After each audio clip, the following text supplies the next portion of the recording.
નર્મદા જિલ્લાની ધારીખેડા સુગરમાં 8.30 લાખથી 9 lakh metric ton શેરડીનું પિલાણ થવાની પ્રબળ શક્યતાઓ જોવાઈ રહી છે. આજરોજ વહેલી સવારના રોજ નર્મદા સુગરના ચેરમેન દ્વારા શેરડી કટિંગ કરાતા શ્રમજીવીની ઉમલ્લા ગામે આવેલ છાવણીમાં છાશ વિતરણ કાર્યક્રમ દરમિયાન જણાવ્યું હતું કે આ વર્ષે ધારીખેડા સુગર ખાતે શેરડીના પિલાણને લઈ અત્યંત ઉત્સાહજનક અને સકારાત્મક પરિસ્થિતિ સર્જાઈ છે. મળતી માહિતી અને ઉદ્યોગ સૂત્રોના અંદાજ મુજબ વર્તમાન પિલાણની સિઝનમાં અંદાજે 8.30 થી 9 લાખ મેટ્રિક ટન શેરડીનું પિલાણ થવાની પ્રબળ શક્યતા વ્યક્ત કરવામાં આવી રહી છે. આ આંકડો ગત કેટલાક વર્ષોની સરખામણીએ નોંધપાત્ર રીતે વધારે માનવામાં આવી રહ્યો છે. વિસ્તારમાં આ વર્ષે સારો અને સમયસર વરસાદ પડ્યો હોવાથી શેરડીના પાકને પૂરતું પાણી મળ્યું હતું. તેના પરિણામે શેરડીની વૃદ્ધિ સારી થઈ છે તેમજ વજન અને સુગર રિકવરી પણ સંતોષકારક રહેવાની શક્યતાઓ છે. ખેડૂત દ્વારા સમયસર વાવણી, સુધારેલી જાતોનો ઉપયોગ અને વૈજ્ઞાનિક ખેતી પદ્ધતિઓ અપનાવવાના કારણે ઉત્પાદન વધ્યું હોવાનું ખેત નિષ્ણાતો જણાવી રહ્યા છે. ફેક્ટરી સ્તરે પણ આ સિઝન માટે પહેલેથી જ વ્યાપક તૈયારી કરવામાં આવી છે. પિલાણ સિઝન શરૂ થતા પહેલા યાંત્રિક સાધનોનું મેન્ટેનન્સ, મશીનોની ક્ષમતા વધારવા માટે જરૂરી સુધારાઓ તેમજ માનવ સંસાધન વ્યવસ્થામાં યોગ્ય આયોજન કરાયું છે, જેના કારણે પિલાણ પ્રક્રિયા સતત અને વિઘ્નરહિત રીતે આગળ વધી રહી છે. શેરડીની આવક માટે ફેક્ટરી સંચાલન દ્વારા સુવ્યવસ્થિત આયોજન કરવામાં આવ્યું છે. ટ્રાન્સપોર્ટ વ્યવસ્થા વધુ સુચારુ બનાવાઈ છે. ટોલ કાંટાઓ પર ટેકનિકલ સુધારાઓ કરવામાં આવ્યા છે અને લાઇન વ્યવસ્થાને વધુ કાર્યક્ષમ બનાવવામાં આવી છે. ખાસ કરીને સમય પાલન ઉપર ભાર મૂકવામાં આવતા ખેડૂતોને લાંબી રાહ જોવાની સમસ્યા ઘટી છે, જેના કારણે ખેડૂતોમાં ફેક્ટરી પ્રત્યે વિશ્વાસ વધ્યો છે. ઉદ્યોગ સૂત્રોના જણાવ્યા મુજબ જો આવનાર દિવસોમાં હવામાન અનુકૂળ રહેશે અને કોઈ અચાનક કુદરતી કે તકનીકી અવરોધ ઊભો નહીં થાય તો નક્કી કરાયેલો પિલાણ લક્ષ્યાંક હાંસલ થવાની પૂરી સંભાવના છે. પિલાણ સફળ રહેશે તો ફેક્ટરીની આર્થિક સ્થિતિ વધુ મજબૂત બનશે, જેનો સીધો લાભ ખેડૂતોને મળશે. ખાસ કરીને ખેડૂતો માટે સૌથી મહત્વપૂર્ણ મુદ્દો સમયસર અને પારદર્શક પેમેન્ટનો છે. ફેક્ટરીનું સંચાલન મજબૂત બનશે તો ખેડૂતોને સમયસર ચૂકવણી મળવાની શક્યતા વધશે, જેને કારણે ગ્રામીણ અર્થતંત્રમાં પણ સકારાત્મક અસર પડશે. ખેતી સાથે જોડાયેલ અન્ય વ્યવસાયોનો પણ આથી લાભ થવાની આશા વ્યક્ત કરવામાં આવી રહી છે. ખેડૂત વર્ગમાં આ સમગ્ર પરિસ્થિતિને લઈ આશાવાદ જોવા મળી રહ્યો છે. યોગ્ય ભાવ, સરળ પ્રક્રિયા અને સમયસર પેમેન્ટ મળવાના વિશ્વાસને કારણે આગામી સિઝનમાં વધુ ખેડૂતો શેરડીના વાવેતર તરફ વળશે એવી ચર્ચા છે. કુલ મળીને આ વર્ષે ધારીખેડા સુગર માટે પિલાણ સિઝન સફળ, લાભદાયી અને પ્રદેશના ખેડૂતો માટે આશાસ્પદ સાબિત થવાની પૂરતી સંભાવનાઓ હાલ તો દેખાઈ રહી છે.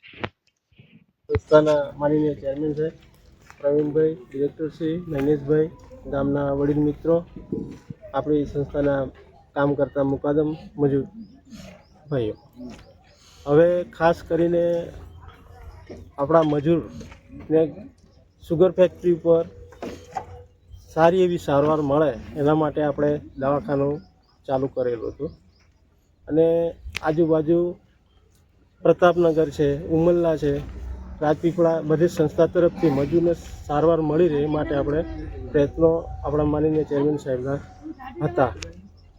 હવે એમાં એવું થાય છે કે જે આ અમુક મુકાદમ મજૂરો તમે પ્રાઇવેટ ડૉક્ટરો પાસે જાઓ છો, પણ જે પ્રાઇવેટ ડૉક્ટરો જે છે એ બધા શું છે ક્વોલિફિકેશન વગરના હોય છે, સારી ક્વોલિટીની દવા વાપરતા નથી અને ખોટા પૈસા તમારા બી જાય છે અને એ બિલો તમે લઈને આવો સુગર ફેક્ટરી પર અને સંસ્થાના બી ખોટા પૈસા જાય છે. હવે આપણા માનનીય પ્રધાનમંત્રી સાહેબ દ્વારા આપણા દરેક ગામડાઓની અંદર સરકારી દવાખાનો છે, પીએચસી કેન્દ્રો છે, બરાબર, અને સરકાર દ્વારા જે એમાં ડૉક્ટરો નોમિનેટેડ જે કરેલા હોય છે તે સારી ક્વોલિફિકેશનવાળા MBBS, MD આવા ડૉક્ટરો હોય છે અને જે દવાઓ વપરાય છે સરકારી દવાખાનામાં એ સ્ટાન્ડર્ડ ક્વોલિટીની, જ્યારે જે પ્રાઇવેટવાળા જે વાપરે છે લો ક્વોલિટીની દવાઓ વાપરે છે અને પૈસા આપણી પાસેથી વધારે છે.